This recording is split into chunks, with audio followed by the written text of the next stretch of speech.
In 1806, a French emperor's war strategy against England accidentally created an industry now hiding in nearly every kitchen in Europe. Here's the real chain that connects Napoleon to your sugar bowl. Napoleon couldn't beat the British Navy at sea, so he tried to strangle Britain's economy instead, banning all British trade from entering continental Europe. He called it the Continental Blockade. There was just one problem. Nearly all of Europe's sugar came from cane grown in the Caribbean, shipped in on British-controlled trade routes. The blockade cut it off completely.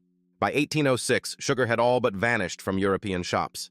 Prices spiked so high that sugar became a luxury almost nobody could afford. Decades earlier, in 1747, a Berlin chemist named Marggraf had discovered something strange. Ordinary beets contained real, usable sugar. At the time, almost nobody cared. His student, Franz Aschar, actually opened the world's first beet sugar factory in 1801. But the yield was tiny, and the sugar was expensive. It stayed a curiosity. Then the blockade hit, and two French scientists, Benjamin de Lesseps and Jean-Baptiste Kerouel, dusted off Aschar's forgotten process and found a way to actually make it profitable. In 1811, they presented Napoleon with 2 loaves of sugar made entirely from French-grown beets.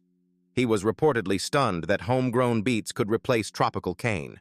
Napoleon didn't just approve.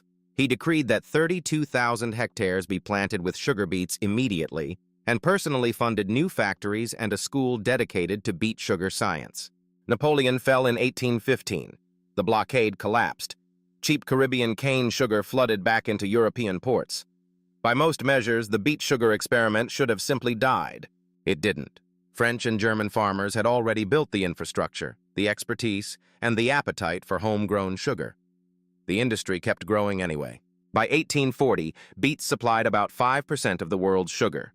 By 1880, that number had rocketed past 50%. Today, sugar beets still account for roughly a fifth of all sugar produced on Earth, and nearly all of the sugar grown in Europe. Not because of taste, because of a war. Trace it back far enough, and the chain is real. A naval blockade meant to starve an empire's enemy accidentally planted an entire industry that still sweetens your coffee 2 centuries later. Follow Forgotten Record for more real chains history doesn't usually